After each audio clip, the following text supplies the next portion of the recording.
बच्चों, मैं education point से आज हम क्लास 10th साइंस के पेपर की आंसर की डिस्कस करेंगे। So this is the question paper having its code as 31/4/1 set 1 है बेटा ये, राइट? चलिए, okay, so we are going to talk about section A, which has MCQ only, right? See, this is the set Delhi का paper है बेटा ये. So when you are matching your answer, please make sure you must have match your question paper code, right? So the question first, देखिए, in which one of the following situation a chemical reaction does not occur? इनमें से किस situation में chemical reaction नहीं होगी? Milk is left open at room temperature, cuddling of milk chemical reaction है, fermentation again chemical reaction है, iron nail जब exposed होती है रस्ट लगता है वो भी केमिकल रिएक्शन है. So option D melting of glacier chemical reaction नहीं है. Second question, in order to prepare dry hydrogen chloride gas in humid atmosphere, humid atmosphere मतलब water vapor present है, right? तो आपको गार्ड ट्यूब में क्या लेना पड़ता है? Calcium chloride. सो इसका बी ऑप्शन होगा. The property by virtue of which a solid material drawn into thin wires, इसको बोलते हैं डक्टिलिटी. थर्ड का B option. Next is select the following which has one carbon single bond carbon and one carbon triple bond carbon. So carbon single bond carbon और एक carbon triple bond carbon किस में होता है? Propyne में. Fourth का D option correct होगा. Fifth, the essential element taken up from the soil by the plant to synthesize protein. कौन सा एलिमेंट होता है? नाइट्रोजन. फिफ्थ का बी ऑप्शन. नेक्स्ट इज आपको इसमें से स्टेटमेंट ट्रू बतानी है लिम्फ के बारे में. बेटा लिम्फ देखो, lymph contains some amount of plasma protein blood cells, right? So sixth का बी और सी में से बी करेक्ट है. ठीक है, अब हमें ए और डी चेक करना है. Lymph vessel carries through the lymph through the body and finally open into large vein. Arteries में नहीं, वेन्स में ओपन होती हैं. तो बी और डी किसमें है? True statements are your B and D. So sixth का B option will be the correct option. Seventh question, plant like rose and banana have lose the capacity to produce seeds. Seventh का C option. Bisexual flowers में male gametes कहाँ present होते हैं? Anther में. Eighth का A option.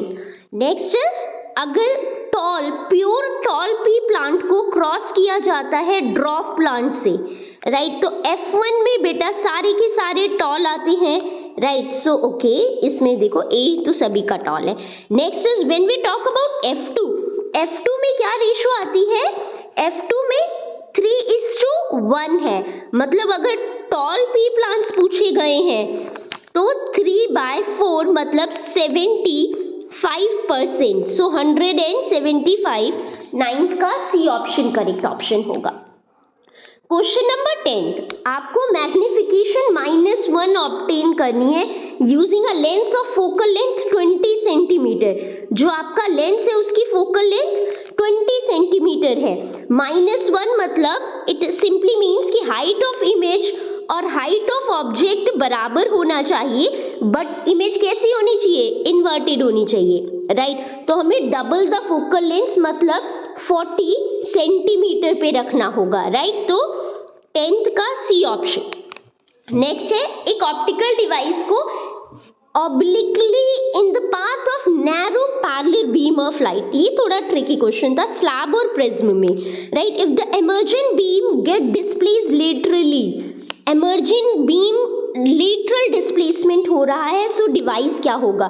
Device will be the prism, क्योंकि इसको obliquely place किया जा रहा है, right? Question number 12, a piece of wire of resistance R is cut lengthwise into 3 identical parts. एक कोई वायर है, राइट, जिसकी लेंथ L है और रेजिस्टेंस R है. उसको 3 इक्वल पार्ट में कट किया गया, राइट? उसको 3 इक्वल पार्ट में अगर कट करते हैं तो क्या होगा? तो बेटा वेट,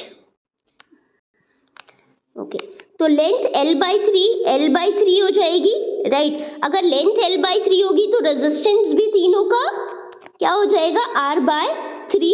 अब इस R/3 में आपने क्या लगाया होगा, पैरेलल का फॉर्मूला लगाया होगा, right. So it is like this, 3/R, 3/R, so it is R dash आ जाएगा आपका 9, R/9, राइट। तो फाइनली R/R डैश निकालना था, so it will be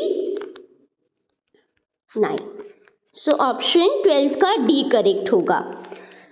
question number 13, electrical bulb है जिसकी रेटिंग है 220 वोल्ट 11 वॉट, राइट। रेजिस्टेंस निकालना है, P इक्वल्स टू V²/R होता है। R क्या आएगा, V² upon P, right. So it will be first option will be the correct option for 13th one।